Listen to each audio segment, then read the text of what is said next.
Hey everybody, this video is going to go over the second sample essay that you had to read for homework for week 2, A Brief and Unpleasant Run-In with My Ex by BriefAndUnpleasantRunIn. Hopefully you've already watched the first video for the other essay we read of his, Fear the Laundry. But this time we're going to talk about the second essay, which is one of my favorites. So going right into the rhetorical situation that you had to discuss in your homework assignment. So the topic of this, what is this story about? It's about that awkward moment when you run into your ex, barber. Just that awkward moment when you run into anybody you really didn't want to run into, right? What is his angle? What does he do to make this story unique? Because we all have read stories or heard stories or experienced stories running into an ex like that. How does he make this new and fresh and different? He flips it on us. That's how he makes it unique. Is he's not actually talking about an ex-girlfriend. He's talking about his ex-barber. So that in and of itself creates a very humorous situation.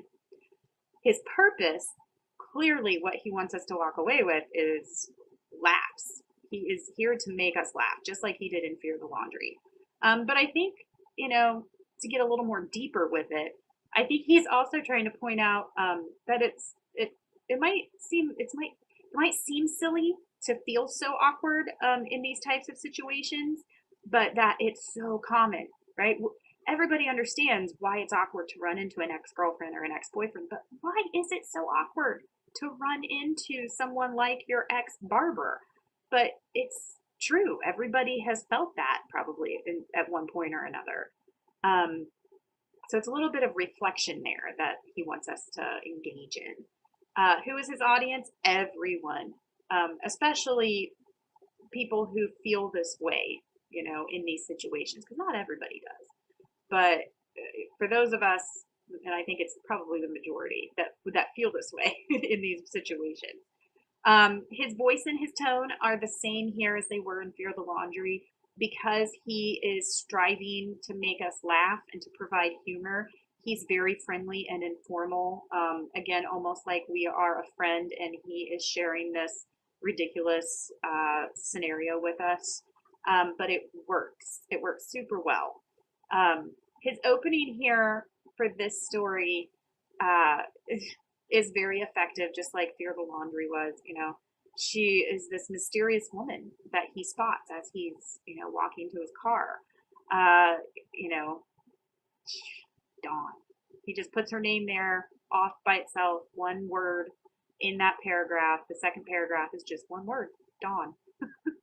So we assume that, based on the title and based on how he kind of opens this up with this feeling of dread, we assume it's his ex-girlfriend, right? We quickly discover he wants to avoid her, but he can't. And now we're hooked, right? It doesn't take but, three very, very short paragraphs to hook us. Because we want to know why. Why does he want to avoid her so badly? What kind of bad breakup was this? We can't help but be intrigued, right? So we find out that it's actually his barber, though, which now, we're probably hooked even more, because we appreciate that he kind of tricked us, right? It's pretty clever. So he has a lot of humorous references throughout this piece as well. Hopefully that would be the case if his purpose is to make us laugh. But it's very relatable and real, just like Fear the Laundry was. I love how he says, when she recognizes him and says, "Hey, Brian," he says, "I tried to feign happy, but my facial expression said something along the lines of gallstone." Yikes.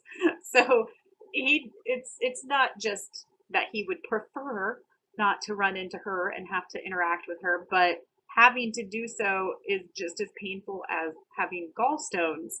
That's pretty extreme. He must really not want to have to face this lady. I love how he says, we were different back then, right? So it just adds to that comparison, adds to that analogy of an ex relationship versus an ex um, business relationship, right? Because that's what it was. He paid her for a service. She cut his hair. Um, so continuing with that analogy, it works, when he says, we were different back then. Everybody in a you change, and people in relationships change, and sometimes you're lucky and you change and grow together, and other times not so much, right? Um, we find out he never broke it off. He just ghosted her, right? I love when he imagines what she's thinking and saying. So that all those things that she says, or says, your hair's getting long, she quipped. She actually says that to him. That's real. She said it deadpan, heavy with judgment. He's assuming that it's heavy with judgment. Oozing passive aggressiveness. In those 4 words, she communicated so much more: bitterness, jealousy, longing. He is assuming a whole lot about her frame of mind and how she is viewing this situation, right? But that's why he exaggerates it, is to let us know that he's totally making it up because he doesn't know for sure. He just feels guilty about the way he ghosted her, so he is assuming that she is angry and jealous and bitter over it, right? So then he imagines her, saying, who is she? Does she give better comb? Do you tip her better? She doesn't actually say those things.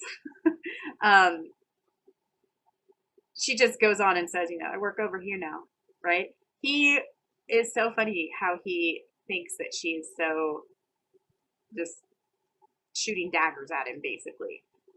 He doesn't really know for sure, though. I love how he explains how the relationship started to go sour, just got old. He needed something different. He tried to make it work, but sadly, Dawn just wasn't, ready to grow with him. He meets Kathy, just randomly, ends up at another, salon to get his hair done. And it's a salon now. She's a stylist, not a barber, right? And this is a big deal for him. The bowl of hard candy on the counter, the attractive clients, the fact that it's not just a regular radio station they listen to, it's XM radio, fancy. And that Dawn gives better conversation. I mean, that is so funny because people so often when they move on to a new relationship and a romantic relationship, that they go through those comparisons, how this new partner is so much better for me than my previous partner was, right? So that's totally relatable. And then he ends it with, it wasn't Dawn, it was him. He's a Garnier Fructis man now. It's a lot like Fear the Laundry with that humor, but what really makes this so good and so impressive is not just that he had this clever idea of comparing this situation to running into an ex-girlfriend, but that he is able to carry that analogy all the way through from start to finish. And he is able to mold all of the details of his story to fit that scenario. It's really clever. So I know students usually like this one a lot. I hope you guys did too. It's one of my favorites, and just another example of how you can take a moment that, in all honesty, is nothing big, nothing significant, but if you want to go for it, you can take that trivial moment and create something really magical out of it. So if you're struggling with coming up with a topic that was deeply and emotionally life-changing for you, you can think about coming up with an idea similar to the way that Brian Eden does. Again, clearly he is a professional author, so I don't think any of us could really get to that standard in just a few weeks. But I know I've had students do it before and they've been successful at it, you know, of taking more of a humorous and lighthearted approach with the essay, right? So we're going to go ahead now. In the next video, we're going to talk about the third essay that you read for homework this week or last week, and that one will be back at the ranch. If you have any questions about a brief and unpleasant run-in with my ex, or any additional comments that you'd like to share with me, feel free to do so. Otherwise, you can go ahead and move on to the third video for back at the ranch.